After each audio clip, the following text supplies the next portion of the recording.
Hello friends, welcome to Bhumika's kitchen. ನಾನು ಭೂಮಿಕಾ ಸುದರ್ಶನ್. ಇವತ್ತು simple ಆಗಿ ಟೇಸ್ಟಿ ಆಗಿರುವಂಥ ಟೊಮೆಟೊ ರಸಂ ಮಾಡೋದು ಹೇಗೆ ಅಂತ ತೋರಿಸ್ತಾ ಇದ್ದೀನಿ. ಊಟ ಎಲ್ಲ ಮಾಡಿದ್ರೂ ಆ ಕೊನೆ ತುತ್ತು ರಸಂ ತಿಂದಾಗ್ಲೇ ಒಂದು ಮನಸ್ಸಿಗೆ ಸಮಾಧಾನ ಆಗೋದು, ಒಂಥರ ಡೈಜೆಷನ್ ಕೂಡ ಆಗೋದು.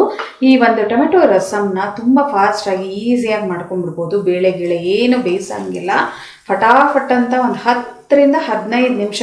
ಟೊಮೆಟೊ ಬೇಯೋದಕ್ಕೆ ಅಷ್ಟಕ್ಕೆ ಮಾತ್ರ ನಮ್ಗೆ ಟೈಮ್ ಬೇಕಾಗುತ್ತೆ, ಬಿಟ್ಟರೆ ಇನ್ನೇನಕ್ಕೂ ಟೈಮ್ ಅಷ್ಟು ಹಿಡಿಯೋದಿಲ್ಲ. ಬನ್ನಿ ಇವಾಗ ಇದನ್ನು ಮಾಡೋದು ಹೇಗೆ ಅಂತ ನೋಡ್ಕೊಳ್ಳೋಣ. ಟೊಮೆಟೊ ರಸಂ ಮಾಡೋದಕ್ಕೆ ಮೊದಲು ಒಂದು ಮಸಾಲೆ ರುಬ್ಕೊಂಡ್ರೋಣ. ಇಲ್ಲ ಕುಟಾಣಿಯಲ್ಲಿ ಬೇಕಾದರೂ ಕುಟ್ಕೋಬೋದು. ಶುಂಠಿ ಅರ್ಧ ಇಂಚು, ಬೆಳ್ಳುಳ್ಳಿ ಒಂದು 10 ಎಸಳು, ಮೆಣಸು ಒಂದು 3/4 ಟೀ ಸ್ಪೂನು, ಜೀರಿಗೆ 1 ಟೀ ಸ್ಪೂನು. ಇದನ್ನ ಕುಟಾಣಿಯಲ್ಲಾದರೂ ಕುಟ್ಕೊಳ್ಳಿ, ಇಲ್ಲ ಅಂದರೆ ಈ ಥರ ಮಿಕ್ಸರ್ಗೆ ಹಾಕ್ಕೊಂಡು ಬ್ಲೆಂಡ್ ಆದರೂ ಮಾಡ್ಕೊಳ್ಳಿ. 2-3 ಸಲ ಬ್ಲೆಂಡ್ ಮಾಡ್ಕೊಂಡಿದ್ದಕ್ಕೆ ನೋಡಿ ಈ ಥರ ಪುಡಿಯಾಗಿದೆ. ಇದನ್ನು ಒಂದು ಬೌಲ್ಗೆ ಟ್ರಾನ್ಸ್ಫರ್ ಮಾಡಿಕೊಂಡು ಇದೇ ಮಿಕ್ಸರ್ ಜಾರ್ಗೆ ಟೊಮೆಟೊ ಹಾಕೊಂಡು ಇಟ್ಕೊಳ್ತೀನಿ. ದಪ್ಪ ಸೈಜ್ದು 3 ಟೊಮೆಟೊ ತೊಗೊಂಡಿದ್ದೀನಿ. ಇದನ್ನು ನೀರಲ್ಲಾದರೂ ಬೇಯಿಸ್ಕೊಳ್ಳಿ, ಇಲ್ಲ ಅಂದರೆ ನಂತರ ಫಾಸ್ಟಾಗಿ ಆಗಬೇಕು ಅಂತ ಅಂದರೆ ಕುಕ್ಕರಲ್ಲಿ ಹಾಕ್ಕೊಂಡು ಒಂದು 2 ವಿಷಲ್ ಕೂಗಿಸ್ಕೊಂಡ್ರೆ ಸಾಫ್ಟಾಗಿ ಬೇಯುತ್ತೆ. ಜಸ್ಟ್ ನೋಡಿ ಸುಮ್ಮನೆ ಹಿಂಗೆ ಅಂದರೆ ಸಾಕು, ಸಿಪ್ಪೆ ಎಷ್ಟು ಚೆನ್ನಾಗಿ ಬಂದುಬಿಡ್ತಾ ಇದೆ. ಈ ಸಿಪ್ಪೆ ಎಲ್ಲ ತೆಗೆದು ಮಿಕ್ಸರ್ ಜಾರ್ ಒಳಗಡೆ ಹಾಕೊಳ್ತೀನಿ. ಟೊಮೆಟೊದು ಸಿಪ್ಪೆ ಎಲ್ಲ ತೆಗ್ದಿದ್ದೀನಿ. ಟೊಮೆಟೊ ಮೇಲ್ಗಡೆ ಭಾಗ ಏನು ತೊಟ್ಟಿರುತ್ತಲ್ಲ ಅದನ್ನ ತೆಗ್ದು ಒಂದು 4 ಭಾಗ ಹಿಂಗೆ ಕಟ್ ಮಾಡ್ಕೊಂಡು ಹಾಕಿದ್ರೆ ಬೇಯೋದು ಸಾಫ್ಟಾಗಿ ಚೆನ್ನಾಗಿ ಬೇಗ ಬೇಯುತ್ತೆ. ಇವಾಗ ಇದನ್ನು ನುಣ್ಣದಾಗಿ ರುಬ್ಕೊಳ್ತೀನಿ. ಟೊಮೆಟೊ ಬೇಯಿಸಿದ ನೀರನ್ನೇ ಒಂದು ಸ್ವಲ್ಪ ಹಾಕ್ಕೊಂಡು ನುಣ್ಣದಾಗಿ ರುಬ್ಕೊಂಡಿದ್ದೀನಿ. ಈಗ ಒಗ್ಗರಣೆ ಹಾಕೊಳ್ಳೋಣ.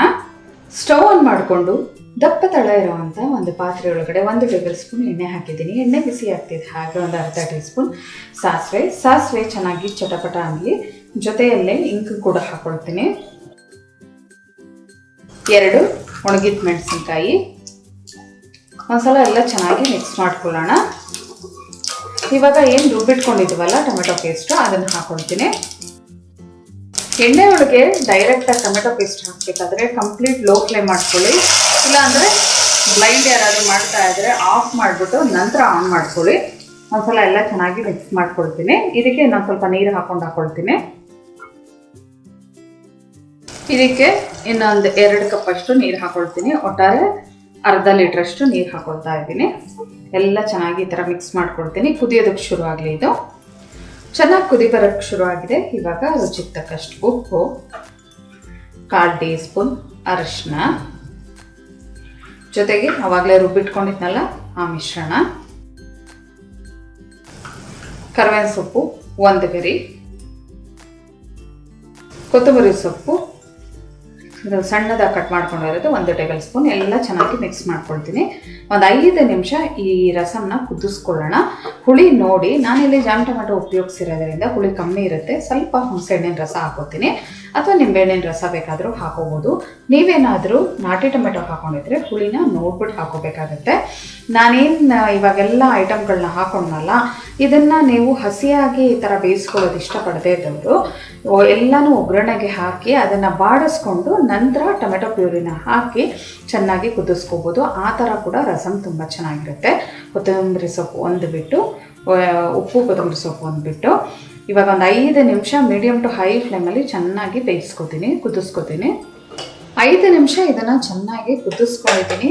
ಹುಳಿ ಮೀಡಿಯಮ್ ಆಗಿದೆ, ಅಂದರೆ ಇನ್ನೊಂದು ಚೂರು ಬೇಕಾಗುತ್ತೆ. ಒಂದು ಅರ್ಧ ಇಂಚಷ್ಟು ಹುಳಿನ ಹಾಕ್ಕೊಳ್ತಾ ಇದ್ದೀನಿ. ಒಂದು ಸ್ವಲ್ಪ ಹುಳಿ ನೆನೆಸಿಟ್ಟಿದ್ದೆ, ಒಂದು ಸ್ವಲ್ಪ ಹಾಕ್ಕೊಂಡಿದ್ದೀನಿ ಅಷ್ಟೇ. ಯಾಕೆಂದರೆ ಒಂಥರ ಆ ಒಂದು ಹುಣಸೆ ಹಣ್ಣಿನ ರಸ ಅಥವಾ ನಿಂಬೆಹಣ್ಣಿನ ರಸ ಬಿದ್ರೇ ರಸಂಗೆ ಒಂದು ಒಳ್ಳೆ ಟೇಸ್ಟ್ ಬರೋದು. ಇವಾಗ ಕೊನೆಯಲ್ಲಿ 1 ಟೇಬಲ್ ಸ್ಪೂನ್ ಅಷ್ಟು ತುಪ್ಪ ಹಾಕ್ಕೊಂಡ್ರೋಣ. ತುಪ್ಪ ಹಾಕೊಳ್ಳೋದ್ರಿಂದ ಒಂದು ಒಳ್ಳೆ ಘಮ ಇರುತ್ತೆ ಕೊನೆಯಲ್ಲಿ, ಜೊತೆಗೆ ಟೇಸ್ಟ್ ಕೂಡ ತುಂಬ ಚೆನ್ನಾಗಿರುತ್ತೆ. ಗಟ್ಟಿ ತುಪ್ಪ 1 ಟೇಬಲ್ ಸ್ಪೂನ್ ಹಾಕ್ಕೊಂಡಿದ್ದೀನಿ. ಎಲ್ಲ ಒಂದು ಸಲ ಮಿಕ್ಸ್ ಮಾಡ್ಕೊಳ್ತೀನಿ. ಸರ್ವ್ ಮಾಡೋದಕ್ಕೆ ಬಿಸಿ ಬಿಸಿ ಟೊಮೆಟೊ ರಸಂ ರೆಡಿ ಇದೆ ನೋಡಿ. ಮಳೆಗಾಲ ಶುರು ಆಯ್ತಲ್ವಾ, ಆಹಾ, ಬಿಸಿ ಬಿಸಿಯಾಗಿರೋವಂಥ ರಸಂ ಇದ್ದರೆ ಎಷ್ಟು ಚೆನ್ನಾಗಿರುತ್ತೆ ನೋಡಿ. ಈ ರಸಂನ ಕುಡಿಯೋದಕ್ಕೂ ಚೆನ್ನಾಗಿರುತ್ತೆ, ಹಾಗೆಯೇ ಇಲ್ಲ ಅಂತ ಅಂದರೆ ವೈಟ್ ರೈಸ್ ಜೊತೆ ಹಾಕೊಂಡು ತಿನ್ನೋದಕ್ಕೂ ತುಂಬಾ ರುಚಿಯಾಗಿರುತ್ತೆ. ನೀವು ಕೂಡ ನಿಮ್ಮ ಮನೆಯಲ್ಲಿ ಮಾಡಿ ಹೇಗಿದೆ ಅಂತ ಕಮೆಂಟ್ ಬಾಕ್ಸಲ್ಲಿ ತಿಳಿಸಿ. ಇವತ್ತಿನ ಈ ರೆಸಿಪಿ ನಿಮ್ಗೆ ಇಷ್ಟ ಆಗಿದ್ದರೆ ಲೈಕ್ ಮಾಡಿ, ಶೇರ್ ಮಾಡಿ. ಯಾರೆಲ್ಲ ಇನ್ನೂ ಭೂಮಿಕಾಸ್ ಕಿಚನ್ಗೆ ಸಬ್ಸ್ಕ್ರೈಬ್ ಆಗಿಲ್ಲ, ದಯವಿಟ್ಟು ಸಬ್ಸ್ಕ್ರೈಬ್ ಆಗಿ. Thanks for watching.